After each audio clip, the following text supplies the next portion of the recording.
Having $5,000 or more in the bank is a great feat. My name is Carmen. And I'm Darius. And yes, it is an amazing feat, but what we want you to do is to continue going. Pat yourself on the back. Yeah, you did a good job. You have $5,000 or more in the bank. You're better off than most people in this country, in the United States. So pat yourself on the back, but it's no time to stop now.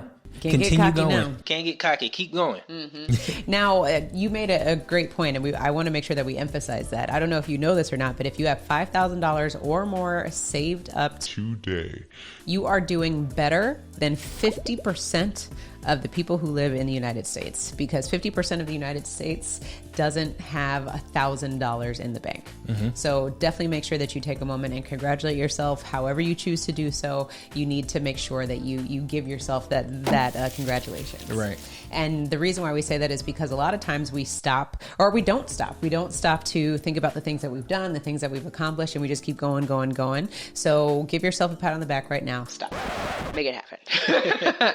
All right, now let's move on. So the second point that we want to jump into, so the first one was congratulate yourself, because you need to celebrate every win that you have. Mm-hmm. The second step is clearly you have a plan for savings. Hopefully this wasn't just happenstance. You actually had a plan in order to make this happen.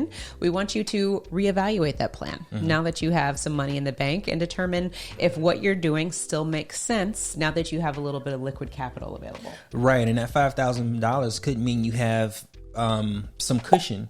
You could get more aggressive with some things, because if you are more aggressive with saving, what's going to happen? You're just going to continue to get more money. Yeah. And the reason why we talk about reevaluate is because we recognize that at every milestone that we hit with the money that we have in the bank, we sit down and we determine, does our current plan of attack make sense? Mm-hmm. Do we need to invest more? Do we need to turn up the savings? Do we need to turn down the savings? Do we need to reallocate here, there, or the other? Continue to do that, because remember, every single year things change, investments change, your possibilities change, and you need to be aware of that so that you can continue to be as aggressive with your plans as possible. Right. I know one thing we do is we not only do we have a weekly money meeting, but we also have a quarterly meeting for our business, and we have a quarterly meeting for ourselves where we decide whether or not the allocated amounts that we have for ourselves in our different account, is that enough? Does it need to increase or does it need to decrease? We have that conversation every single month, and we make those adjustments. Mm-hmm. Because we say all the time, you need to have a plan for every dollar that you have, because every dollar needs to be making money, and you need to treat your money, your income, as a business. So for us, like Darius just said, we treat it very much as a business, because we need to understand what we're doing. Mm-hmm. We have a business. We know what's happening in the business. We have certain goals and objectives. And in order for us to continue making money, we need to treat it the same way. Right. We need to put some respect on it. Exactly. So next, if you happen to have debt, let's talk about debt for a moment. With the money that you have in savings, that doesn't mean that you take that money and you start paying down debt. No. What that means is you hold those funds. Nor does it mean that you go buy the newest iPhone either, right? That fund that you have, that savings account, is for you to have for opportunities that arise. Hopefully you don't have any emergencies, but if they do come, you have some money saved away to do that. Mm-hmm. The way in which that you pay down debt is you look at the other income that you have that is not associated with the savings. So let's say, for example, if you're paying 20% towards savings, the other 80% is what we need to look at as far as your income is concerned, to determine, do we need to start paying down debt? Do we need to do the snowball method, where we're paying down the smallest balance and working our way to the largest?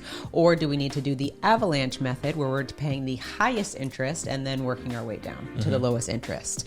And you have to determine that for yourself. We can't be the ones to tell you how to do that. But if you do have consumer debt, the very next step that we would say is to knock it out as soon as you can, because that is more money that is going away from you than is coming back to you, and you need to figure out how to get that money back. Right. And once you do that, again, we like to stress the fact that you need to have a plan, because if you don't tell your money what to do, it's going to tell you where it went. So at every step of the way, when adjustments are made, you need to sit down and actually think about it. Take some time and put some brain power behind it. so that you can understand what your next move is going to be, because saving money isn't the end all be all. Yes, you have $5,000 or more. That's great. But what are you doing with those funds when more funds become available? Are you just going to blow it? Are you just going to spend it? Are you just going to continue doing what you did to get in trouble in the first place? What are you going to do when you have more money than you need? That's always good, because That's why you need the strategy. That's why you need to reevaluate and figure out what we're doing. Now I'm going to throw a curveball at you guys, because if you're new to the Wealth Nation channel, we actually talk about whole life insurance.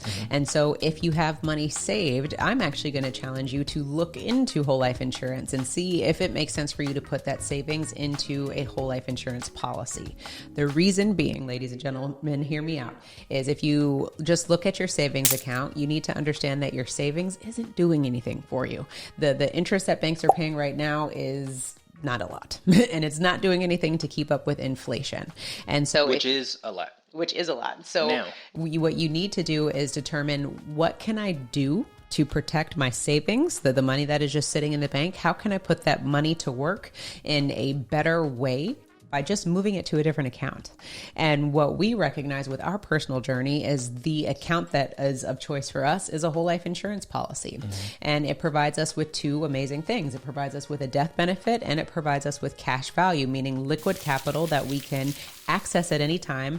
We can do whatever we want with it, and we're not having a contractual battle between the banks to ask for money. Right. So here's the serious question, right? if you have $5,000 in the bank, that it's just $5,000. But if you take that same $5,000 and again, this is just a general statement, age, health, all of that comes into play here. But just a general statement, if you just understand the concept, if I were to take that same $5,000 and put that into a whole life insurance policy, now I have, let's say, for example, let's just say $500,000 in death benefit. Yeah, $500,000. Again, don't quote us. We're just giving the concepts out there. that $5,000 now turns into $500,000 of death benefit. Mm-hmm. So if you were to kick the bucket, what will happen, and you owe $250,000 on your house, the $5,000 isn't going to do anything for the money you owe in your house. In your savings account. In your savings account. Just keep it in your savings account. account. But your savings account that you put into a life insurance policy that has a $500,000 death benefit, you're not able to pay that house off, and you're able to leave $250,000 for your beneficiary. So you see the difference? Just off of moving funds to a different account.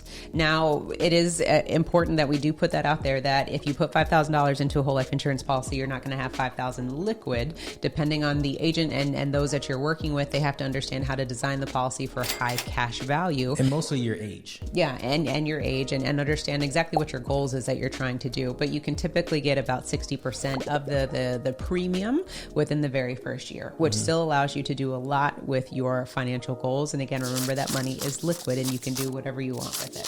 So if you're interested in that, not whatever you want. You cannot do whatever you want. Yes. Disclaimer. What you need to get is assets. You need to invest that money. We ain't talking about buying Jordans and stuff. We're talking about being strategic. Not whatever assets, you want. Not liabilities. If that is of interest to you, then definitely click on the link below. The Wealth Nation team would love to serve you. So like I said, I was throwing a curveball out there by saying, look at your savings and how can you position it somewhere else? Remember, we are not talking about investing. We are just talking about relocating the location of your savings account, putting it in a whole life insurance policy instead of a savings account.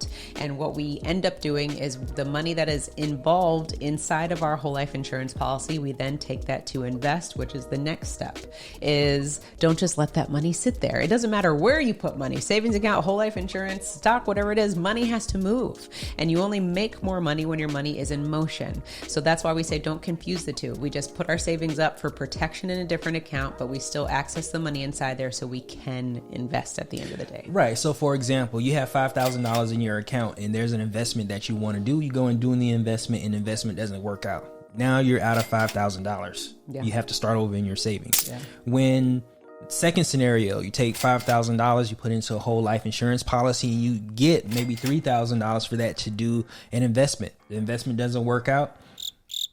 You have used somebody else's money. Your policy is still growing as if the money is still there. Yeah. So you don't necessarily have to start over the same way you would have if you just lost all of your money by putting it directly into some type of investment. So what it does is it operates as some type of protection between you and your investment. Because the thing to note is when you borrow from the whole life insurance policy, you're not taking your money out of the policy. The insurance company is allowing you to use their money, and they're putting your death benefit up as collateral. So you basically have the cushion and the time that you need to figure out how to repay those funds, how to get that money back in order, and you're not just literally out of cash trying to figure out what am I going to do? Kind of sounds like an insurance. Sounds like insurance, It doesn't does sound like insurance. Insurance for insurance? Yeah. It's an amazing thing, and it's an amazing point. And what we talk about too with financial literacy, it's just if you're going to put your money into different products, you have to understand how they all work. We're not even talking about whole life at this point. We're talking about crypto. We're talking about stocks and bonds, the real estate market, gold and silver. It doesn't matter what you do. You have to understand the ins and outs and all the little intricacies of these accounts so that you can make sure that you're positioning yourself in the right place. Right. And the difference between those accounts and a life insurance policy is the fact that those are investments. A life insurance policy is not an investment. It's not even close to being an investment. Yeah, but even still, with an investment or a savings account, whatever it is that you're doing, you need to understand what it is that you're doing so that you always remain in control. Because those who are fearful when they get into investments, it's because you don't have enough knowledge. And those who lose money, it's because you didn't have enough knowledge in the first place and you assumed somebody else was going to do better with that money than you could. Right. And it's amazing that you're watching this video and you're getting this information, but don't just take our word for it. Do your own research and your own due diligence, because what we want to do is just give you the idea of what you should be looking for.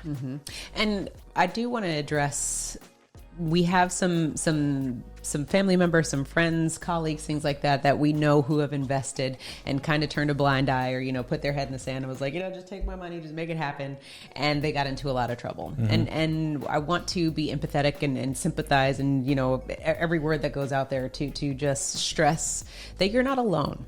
Investing can be very scary. It can be really intimidating. But the reason why it's intimidating and the reason why it's scary is because you're not taking the time to educate yourself. The minute that you take the time to educate yourself is when light bulbs go off and you start feeling empowered and you start feeling like you understand what's happening. But if you continue to bury your head in the sand, you're going to continue to lose out on money, lose out on opportunities, and continue to be fearful because you're not educating yourself.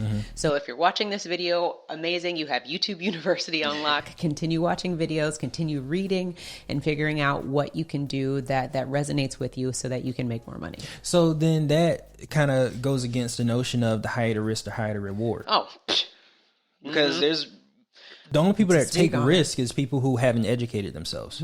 There's there's instances or there's an opportunity where you don't have to take any risks with your money. Because only thing you have to do is educate yourself about the product or service that you are investing your money in. And that kind of feeds into the next point, which is protecting your assets. And the whole point of the higher the risk, the higher return. I hate that. I loathe that statement. And it's unfortunate that so many people get wrapped up in that. They're like, oh, I got to invest. I got to do this. I got to do that. And the people who are actually making money in this country are not taking high risks. No, the people that are telling you the higher the risk or higher the reward, they're saying, give me your money and the money I'll that work you with invest. it. Yeah, I'll work with that. It's not a lot of money, but I'll work with it. But just remember, the higher the risk, the higher the reward. So give me some more money. Give me some more money. Yeah. Yeah, but in all seriousness, let's think about insurance companies. If we're talking about whole life insurance, for example, the insurance companies cannot afford to make high risk deals. The reason being, they can afford it. but it's not smart for them to. And the reason why they can't do that is because they have to pay out death claims, right? If you pass, the insurance company can't send your family an IOU and say, oh, we'll get it to you when we got it. They have to make smart investments. They have to make investments that come with collateral, come with guarantees, because there is money out there that needs to be paid out. And you think about billionaires, you think about people who, again, actually are making money in this country. They can't afford to be making high risk investments because they need a quality return. Right. Absolutely. So to wrap this up, if you have $5,000 in the bank, again, congratulate yourselves. We hope that you have these steps in place so that you can start doing more with your money. And if you want to learn how to make passive income, level it up a little bit, check out our next video where you can do so. And remember to own your own lifestyle. Or someone else will.